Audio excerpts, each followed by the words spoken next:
I'm looking out of the window across farmland, houses, and parks towards a place that for hundreds of years has been known as World's End. It has this name because of its past remoteness from London, a city that has now grown to absorb it. But not too long ago, this really was the end of the world. The soil here was laid down in the last ice age, a gravelly mixture deposited by rivers that once flowed into the Thames. As the glaciers advanced, they diverted its course, and the Thames now enters the sea more than 100 miles south of where it used to flow.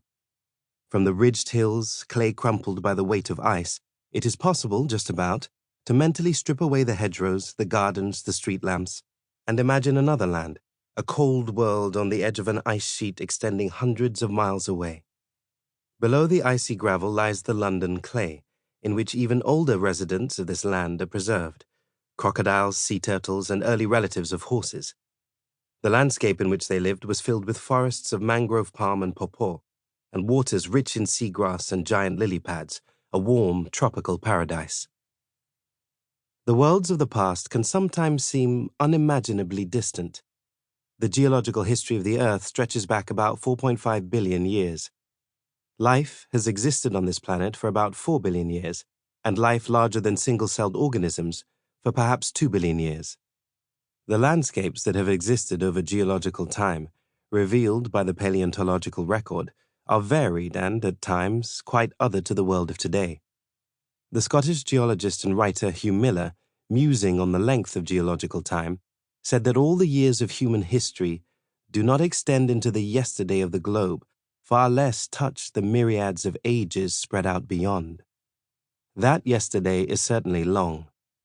If all 4.5 billion years of Earth's history were to be condensed into a single day and played out, more than 3 million years of footage would go by every second. We would see ecosystems rapidly rise and fall as the species that constitute their living parts appear and become extinct. We would see continents drift, climatic conditions change in a blink, and sudden dramatic events overturn long-lived communities with devastating consequences. The mass extinction event that extinguished pterosaurs, plesiosaurs, and all non-bird dinosaurs would occur 21 seconds before the end. Written human history would begin in the last 2,000ths of a second. At the beginning of that last thousandth of a second of that condensed past, a mortuary temple complex was built in Egypt near the modern-day city of Luxor, the burial place of the pharaoh Ramesses II. Looking back to the building of the Ramesseum is a mere glance over the dizzying precipice of deep geological time, and yet that building is well known as a proverbial reminder of impermanence. The Ramesseum is the site that inspired Percy Bysshe Shelley's poem Ozymandias, which contrasts the bombastic words of an all-powerful pharaoh with a landscape of what was, when the poem was written, nothing but sand. When I first read that poem, I had no knowledge of what it was about, and mistakenly assumed Ozymandias to be the name of some dinosaur. The name was long and unusual, and it was hard to figure out a pronunciation. The descriptive language used in the poem was that of tyranny and power, of stone and of kings. The pattern, in short, fitted that of my childhood illustrated books about prehistoric life. I met a traveler from an antique land who said, 2 vast and trunkless legs of stone stand in the desert, I thought of a plaster jacket being applied to the remains of some terrible beast from prehistory. A true tyrant lizard king, perhaps, now broken into bones and fragments of bones in the badlands of North America.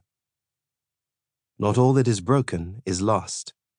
The lines, on the pedestal these words appear. My name is Ozymandias, King of Kings. Look on my works, ye mighty, and despair. Nothing beside remains.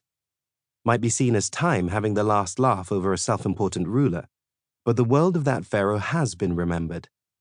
The statue is evidence of its existence, the content of the words, the details of its style, clues to its context.